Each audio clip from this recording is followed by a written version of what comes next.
अस्सलाम वालेकुम नाज़रीन, स्मार्ट टीवी में खुश आमदीद। शुरू अल्लाह के नाम से जो कुदरत वाला और कुव्वत वाला है।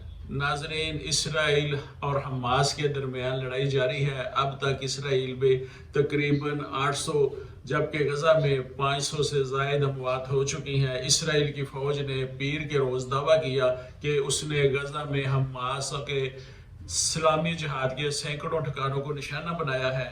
अब भी मुतअद्दिद मकामात पर लड़ाई जारी है। इसराइली कमांडर का कहना है कि वो 7 से 8 मकामात पर लड़ाई जारी रखे हुए हैं।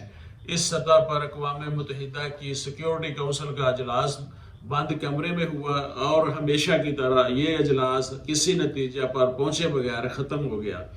अजलास के हवाले से अमेरिका का कहना है कि बहुत से ममालिक ने हमास की मज़म्मत की है। अमेरिका ने हमास इसराइल लड़ाई पर सिक्योरिटी काउंसिल के अजलास में हमास के खिलाफ उसकी मज़म्मत करने पर तमाम मेंबरान से कहा था, लेकिन ताहम फौरी तौर पर तमाम मेंबरान में से, तमाम ममालिक में से किसी ने ख़ास तौर पर इस इशू पे रद्द-ए-अमल ज़ाहिर नहीं किया। तमाम ममालिक जानते हैं कि इसराइल कई सालों से फ़लस्तीनियों पर जुल्म कर रहा है, जिसमें फ़लस्तीनियों पर उनकी अपनी ज़मीन तंग कर दी गई है। अमेरिका हमास की कार्रवाई को दहशतगर्दी के साथ शफ़ाफ़ कारनामे सर अंजाम दे रहा है, जबकि अमेरिका को कभी भी मज़लूम फ़लस्तीनियों पर होने वाले जुल्म पर कभी तशवीश लाहिक नहीं हुई।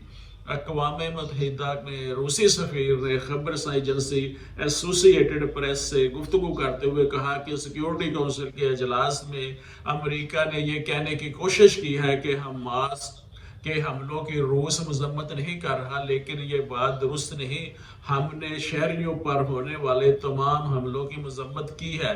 अक़वाम मुत्तहिदा में फ़लस्तीनी सफ़ीर रियाज़ मंसूर का कहना था कि इसराइल गज़ा की नाकाबंदी और इस इलाके पर बार बार हमलों के बावजूद हमास की फ़ौजी ताकत को तबाह नहीं कर पाया। भारत ने हमास और इसराइल की लड़ाई पर मिला जुला रद्द-ए-अमल ज़ाहिर किया है, जबकि भारत में इसराइल के सफ़ीर ने कहा है कि उन्हें और उनके मुल्क को भारत की मजबूत हमायत की ज़रूरत है। 7 अक्टूबर को इसराइल के साथ जो हुआ वो कई बरसों से हर दिन इसराइल फ़लस्तीनियों के साथ कर रहा है। आज तक किसी को भी ये तौफीक नहीं हुई कि फ़लस्तीनियों पर होने वाले जुल्म के ख़िलाफ़ आवाज़ बुलंद की जाए। आलमी ज़मीन फ़लस्तीनियों की चीखों को भी सुने, लेकिन उसे सुने बगैर वो उनके साथ ना इंसाफ़ी होने के बावजूद अक़वाम आलम अब इसराइल पे होने वाली हमला की कार्रवाई पर शदीद एहतजाज कर रहा है। इसराइल के वज़ीर दिफा ने गज़ा के मुकम्मल नाकाबंदी करने का हुक्म देते हुए गज़ा में ना बिजली, ना खुराक, ना ईंधन, ना अद्वियात देने का ऐलान किया है और अमेरिका समेत तमाम ममालिक खामोश हैं कि ये नाकाबंदी आलमी कवानीन के ख़िलाफ़ है। बैनुल-अक़वामी कवानीन इस बात की इजाज़त नहीं देते। इसके बरअक्स अमेरिका ने बयान दिया है कि वो इसराइल की हमायत में मुतअद्दिद फ़ौजी बहरी जहाज़ और हवाई जहाज़ इसराइल भेजेगा। ये भी अमेरिका की खुली जारहियत है, बिल्कुल वैसे ही जैसे इराक़ में जुल्म हुआ था, कोई भी नहीं बोला था। अक़वाम मुत्तहिदा का नारा रबड़ स्टैंप ही साबित हुआ था। लाखों इराक़ी बच्चे दूध ना मिलने की वजह से भूख से हलाक हुए थे और लाखों इराक़ी अवाम दवाएं ना मिलने की वजह से मौत के मुंह में चले गए। अक़वाम मुत्तहिदा की ये खामोशी यकीनन मुजरमाना फ़ेल था। अक़वाम मुत्तहिदा के क़याम का मकसद अक़वाम आलम के तमाम तनाज़ात को बराबरी की सतह पर और हक़ इंसाफ की असल रूह के साथ हल करना था, लेकिन आज तक किसी भी मज़लूम कौम के हक़ में इसने कोई फ़ैसला नहीं दिया।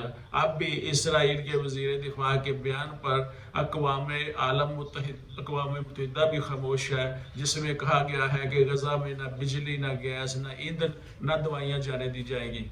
मुकम्मल नाकाबंदी करके लोगों को मौत के मुंह में धकेल दिया जाएगा। मैं मोहम्मद अमीन, एडवोकेट, स्मार्ट टीवी।